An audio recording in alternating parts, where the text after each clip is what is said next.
गौरी पुत्र गणेश भगवान की जय। जय श्री कृष्णा, राधे राधे। नमस्कार दोस्तों, आपके अपने YouTube चैनल एक्सप्लोरिंग देवस्थानम में आपका स्वागत है। हर महीने भगवान विष्णु के लिए एकादशी व्रत रखा जाता है। अगले दिन व्रत खोला जाता है, लेकिन एकादशी व्रत पारण का नियम जानना ज़रूरी है। यह भी जानना ज़रूरी है कि एकादशी व्रत खोलने के लिए क्या खाएं और क्या नहीं खाएं। इसकी गलती से आपको व्रत का पूर्ण फल नहीं मिलता। धार्मिक ग्रंथों के अनुसार एकादशी व्रत को द्वादशी तिथि पर खोला जाता है। इस दिन व्रत खोलने के नियम का पालन जरूरी है, क्योंकि इसकी अनदेखी से व्रत का पूरा लाभ नहीं मिलता। ऐसे में आइए जानते हैं एकादशी व्रत पारण के नियम।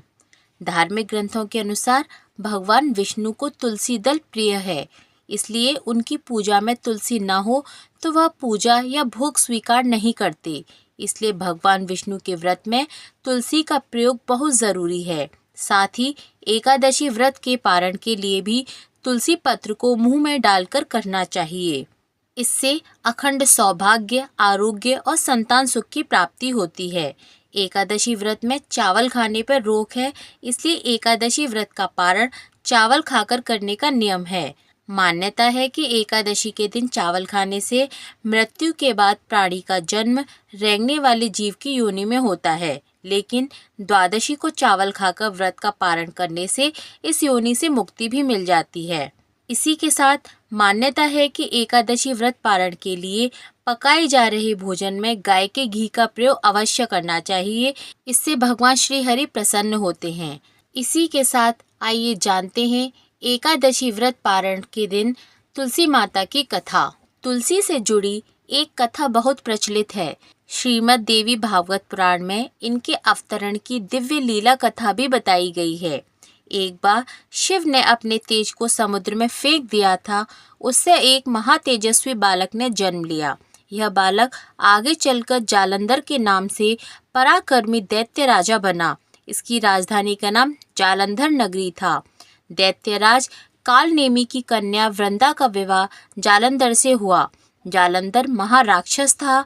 अपनी सत्ता के मद में चूर उसने माता लक्ष्मी को पाने की कामना से युद्ध किया, परंतु समुद्र से ही उत्पन्न होने के कारण माता लक्ष्मी ने उसे अपने भाई के रूप में स्वीकार कर लिया।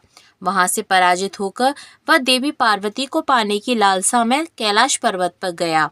भगवान देवादिदेव शिव का ही रूप धरकर वह माता पार्वती के समीप गया, परंतु माँ ने अपने योग बल से उसे तुरंत पहचान लिया तथा वहां से अंतर्ध्यान हो गईं।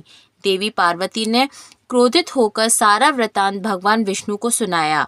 जालंधर की पत्नी वृंदा अत्यंत पतिव्रता स्त्री थी। उसी के पतिव्रत धर्म की शक्ति से जालंधर न तो मारा जाता था और न ही वह पराजित होता था। इसीलिए जालंधर का नाश करने के लिए वृंदा के पतिव्रत धर्म को भंग करना बहुत जरूरी था। इसी कारण भगवान विष्णु ऋषि का वेश धारण कर वन में जा पहुँचे, जहाँ वृंदा अकेली भ्रमण कर रही थी। भगवान के साथ दो मायावी राक्षस भी थे, जिन्हें देखकर वृंदा भयभीत हो गई। ऋषि ने वृंदा के सामने पल में दोनों को भस्म कर दिया।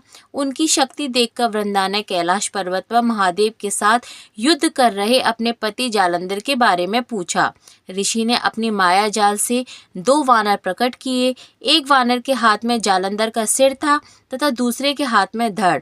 अपने पति की यह दशा देखकर वृंदा मूर्छित होकर गिर पड़ी। होश में आने पर उन्होंने ऋषि रूपी भगवान से विनती की कि वह उसके पति को जीवित करें। भगवान ने अपनी माया से पुनः जालंधर का सिर धड़ से जोड़ दिया, परंतु स्वयं भी वह उसी शरीर में प्रवेश कर गए। वृंदा को इस छल का जरा सा भी आभास नहीं हुआ। जालंधर बने भगवान के साथ वृंदा पतिव्रता का व्यवहार करने लगी, जिससे उसका सतीत्व भंग हो गया। ऐसा होते ही वृंदा का पति जालंधर युद्ध में हार गया। इसी सारी लीला का जब वृंदा को पता चला तो उसने क्रोधित होकर भगवान विष्णु को शिला होने का श्राप दे दिया तथा स्वयं सती हो गई। जहाँ वृंदा भस्म हुई वहाँ तुलसी का पौधा उगा। भगवान विष्णु ने वृंदा से कहा, हे वृंदा, तुम अपने सतीत्व के कारण मुझे लक्ष्मी से भी अधिक प्रिय हो गई हो। अब तुम तुलसी के रूप में सदा मेरे साथ रहोगी और पूरे विश्व में पूजी जाओगी। जो मनुष्य भी मेरे शालिग्राम रूप के साथ तुलसी का विवाह करेगा उसे इस लोक और परलोक में विपुल यश प्राप्त होगा। जिस घर में तुलसी होती है वहाँ यम के दूत भी असमय नहीं जा सकते। गंगा व नर्मदा के जल में स्नान तथा तुलसी का पूजन बराबर माना जाता है। चाहे मनुष्य कितना भी पापी क्यों न हो, मृत्यु के समय जिसके प्राण मंजरी रहित तुलसी और गंगा जल मुख में रखकर निकल जाते हैं, वह पापों से मुक्त होकर बैकुंठ धाम को प्राप्त होता है। जो मनुष्य तुलसी व आंवलों की छाया में अपने पितरों का श्राद्ध करते हैं, उसके पितर मोक्ष को प्राप्त हो जाते हैं।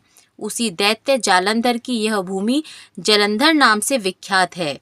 सती वृंदा का मंदिर मोहल्ला कोट किशनचंद में स्थित है। कहते हैं इस स्थान पर एक प्राचीन गुफा थी जो सीधी हरिद्वार तक जाती थी। सच्चे मन से 40 दिन तक सती वृंदा देवी के मंदिर में पूजा करने से सभी मनोरथ पूर्ण होते हैं और भगवान श्री हरि प्रसन्न होते हैं। बोलिए तुलसी माता की जय, भगवान श्री नारायण की जय।